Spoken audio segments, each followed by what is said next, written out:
Hey everyone, Trent here. Along with Julia. Welcome to the Fortress, and we have just come from a screening of John Wick, Chapter 3, Parabellum, aka Prepare for War. And war was certainly had. Directed by Chad Stahelski, and Keanu Reeves is back as the titular John Wick, aka the Not Punisher. But he acts so much like the Punisher in this. He just destroys everything. It's absolutely epic. Beautifully epic. Yeah, it's... I love this franchise. This is your first foray into the John Wick franchise. Yes. Yes, you I haven't noob. watched the other two. Yes. But from your perspective, this will be better. From my perspective, I went in with... I read the synopsis of both the other two movies, so I knew the backstory. I knew what had happened and what had occurred. But I wasn't prepared for this. It was just beautiful. Yeah, and that comes down purely to not even Keanu. Keanu...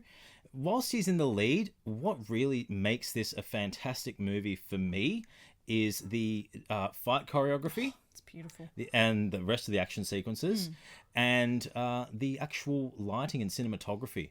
That neo-noir kind of film look where you've got the electric neon lights, the New York City with the rain coming down. Yeah. It gives that really seedy underworld kind of creepy vibe that you get. You know that you're in for an action kind of crime It sets that thriller up kind of perfectly. Action movie. And it is a high-octane action movie. Yeah. But there are some pacing issues throughout.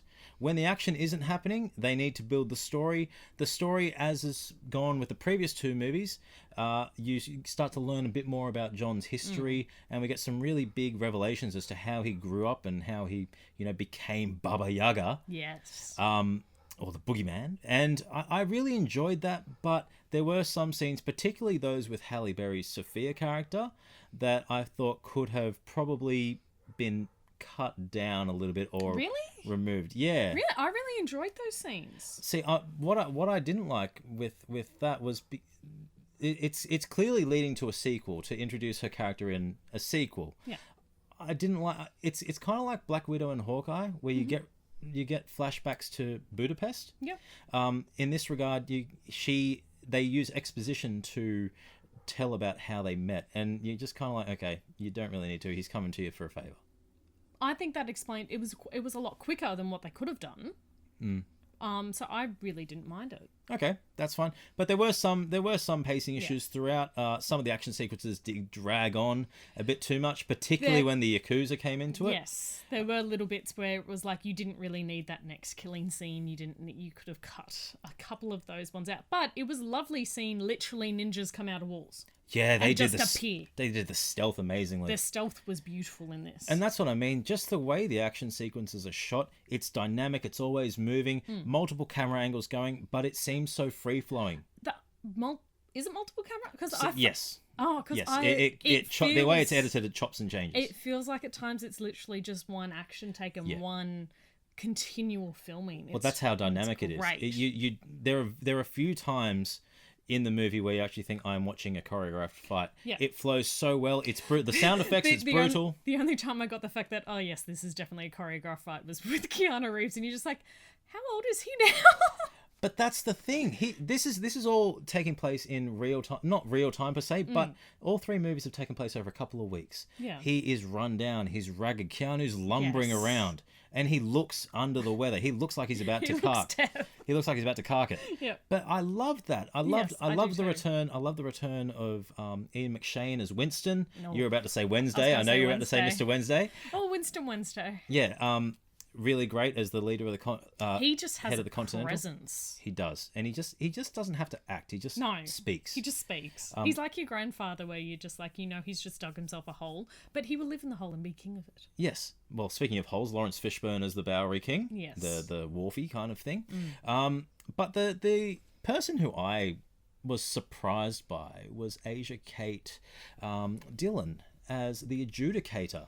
Yes. Leading down from the high table, obviously, the movie picks up after the second one, where John Wick's excommunicado, and we get all this kind of side plot going along where... The building up of that universe. Yes, where it's universe building, where the high table has sent an adjudicator down to kind of press Winston as to why John Wick was able to do what he did. And why he's still alive.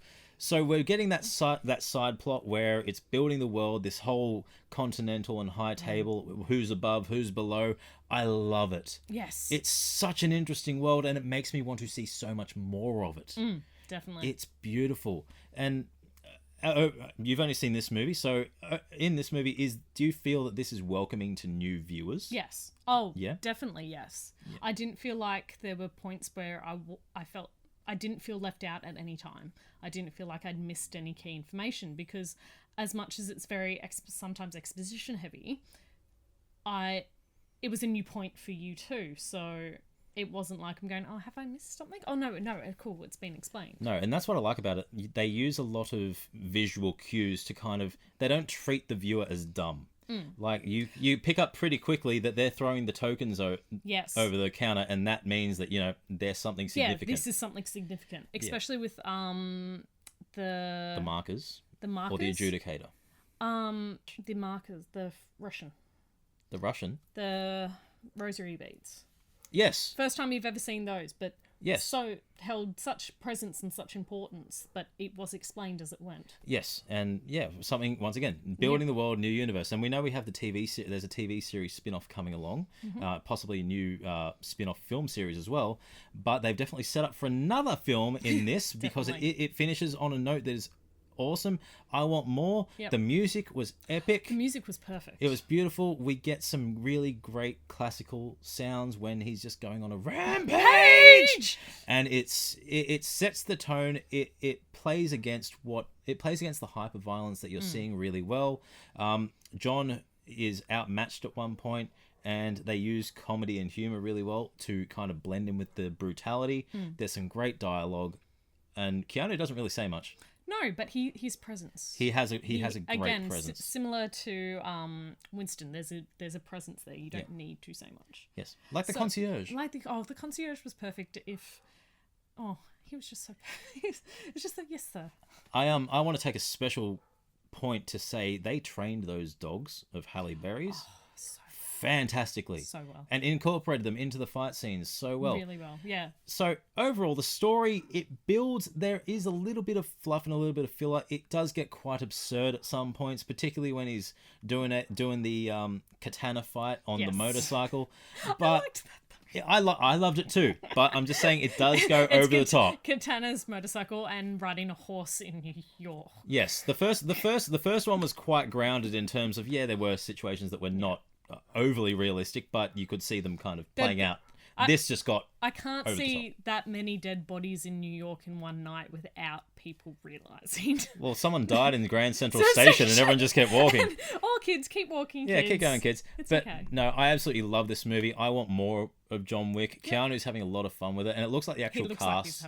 The cast are loving it too. And it's a great world. So, out of 10, what would you rate this? I'd probably give it a 9. Give it a 9? Yeah, I'll give it a 9. It's one of my favourite action series. It ticks all the boxes. It's fun. It's brutal. It's over the top.